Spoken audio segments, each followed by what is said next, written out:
António Oliveira, soldado, radiotelegrafista, estive no Zala, no norte de Angola, onde eu fiquei sem a perna. Não, Penafiel. Eu nasci lá por imposição do meu pai, que, como fui o primeiro filho, tive que ir nascer onde ele nasceu também, em casa do meu avô, que foi em Penafiel. Mas eu morava no Porto, à beira do Hospital de Santo António, no Porto. Praticamente nada. Praticamente ninguém falava em nada disso, a não ser, como é que é dizer, o ter medo da polícia, que a polícia fazia isto ou fazia aquilo, não é? Mas eu que nunca tive esses problemas, praticamente não se falava em nada. O meu problema foi que a miséria era alguma. O meu pai foi para a França. O pai foi para a França e logo de seguida fui eu. Fui eu para a França. O meu pai veio cá comprar uma casa. Mas como não tinha pouco tempo para tratar dos papéis todos, regressou à França e mandou-me a mim eu vir cá com uma procuração para assinar os papéis que era para a casa ficar em nosso nome. Isto já novamente em Penafiel. Só que ao atravessar a fronteira sou apanhado pela PIDE. Sou apanhado pela PIDE, espetam comigo no quartel-general no Porto. Quer dizer, nem fiz recruta, ou seja, não fiz inspeção, nem fiz nada. Fui diretamente para o quartel.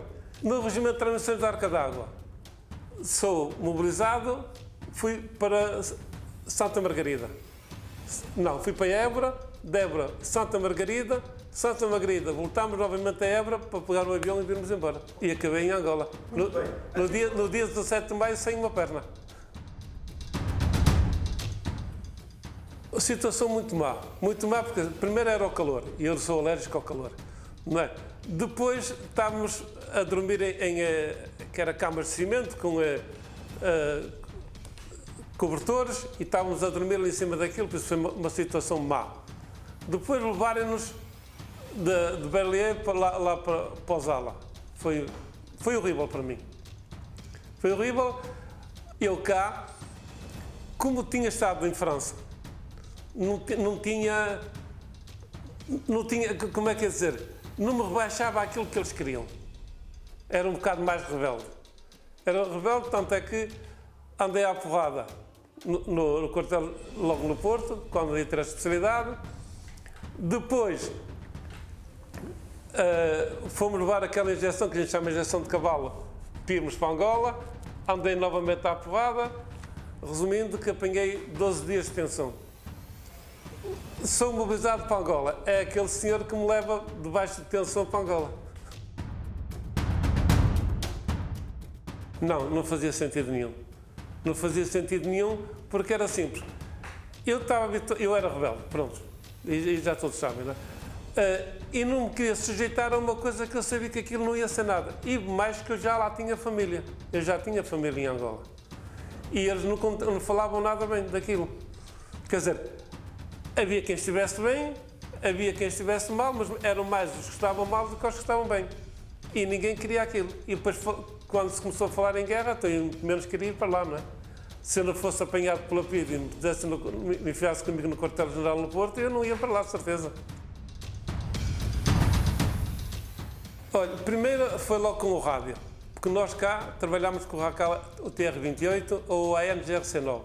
Fomos lá trabalhar com um que a gente não conhecia. Eu tive que ir uma semana para Luanda, aprender a trabalhar com aquele rádio, o Racal 422, acho que era assim o número dele, porque nós cá não conhecíamos esse rádio. E essa começou por ser logo lá a dificuldade. Outra dificuldade foi o suposto, não sei se ele era comercial, se era sargento ou qualquer coisa, de transmissões, que era nortem como eu. Que nós, no posto de rádio, usávamos uma pistola que era a Walter. E o comandante do quartel, que não recordo o nome do gajo, disse-nos, se eu fosse para o mato, sem baterias no rádio, ou perdesse a arma, ele dava 10 dias de prisão e depois eu ia responder conselho de guerra, porque tinha perdido uma arma militar. E assim como os meus colegas podiam morrer todos se eu não levasse a bateria, o rádio com bateria. Está bem, ele tira-me a arma. Tira-me a arma, e eu assim, pá, pousei a arma porque a arma é minha. Eu não perdi a arma nem nada, vou tirar sempre daqui de cima. Ele não me deu a arma, eu peguei no G3 dele um tiro, só lhe arranquei a bota. Só lhe arranquei o tacão da bota. Sim, o momento que marcou foi no momento em que eu sou chamado para essa. Porque não era eu para ir, porque eu como radiotelegrafista, eu não ia para o mato. Quem ia eram as transmissões. Mas as transmissões estava doente. Estava com o que eu chamo lá o paludismo. Então eu fui no lugar dele. Ao ir no lugar dele, automaticamente estava sujeito ao que aquilo acontecesse. E então, íamos a caminho da fazenda Maria Teresa, há uma emboscada, mas durante a noite, aquilo chovia muito, eu durante a noite dizia, há aí gente a passar. E eu dizia, não, tu estás é com medo, por isso não há nada, tu estás é com medo. Eu disse, não, anda aí gente. E de manhã foi que sofremos a emboscada. Eu, a irmos a caminho já da fazenda, da Maria Teresa, pisei uma mina, pronto, e foi a minha desgraça no dia 1 de Abril, às 7h15 da manhã.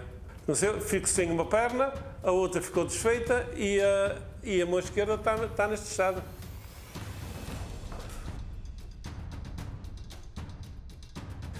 Como era casado e sabia que a mulher estava grávida, e eu estava lá e não podia fazer nada, eu pedia que me matassem, porque eu sabia que quando cá chegasse, que não ia ser nada, eu não podia fazer nada, não é? Os meus colegas não fizeram isso, ali o meu colega António, o Rosa, como a gente lhe chama,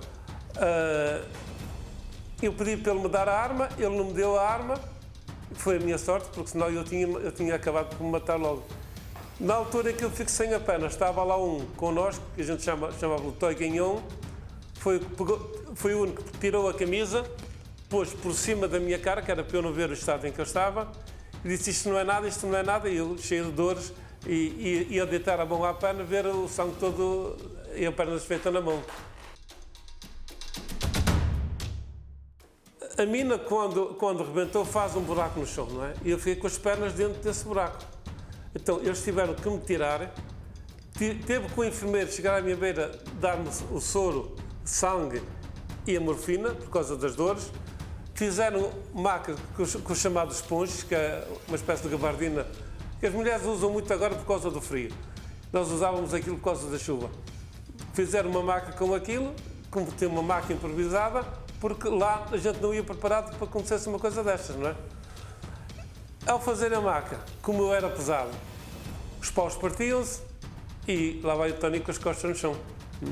Umas quantas vezes, até que o helicóptero chegou, mas isso já ao fim de muitas horas. A camaradagem entre colegas era boa. Eu fiz lá algumas coisas, tive mais sorte. Mesmo assim, tive mais sorte do que eles. Eu nunca passei lá fome, eles passaram fome. Porque eu ia lá fazer pão com o padeiro e depois fazíamos umas quantas vigarices lá pelo meio.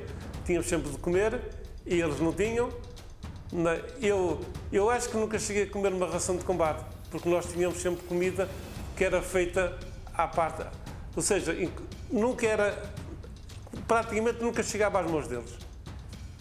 Por isso, eu lá, se não ter acontecido isto, até estava uma vida boa. Até tinha uma vida boa lá.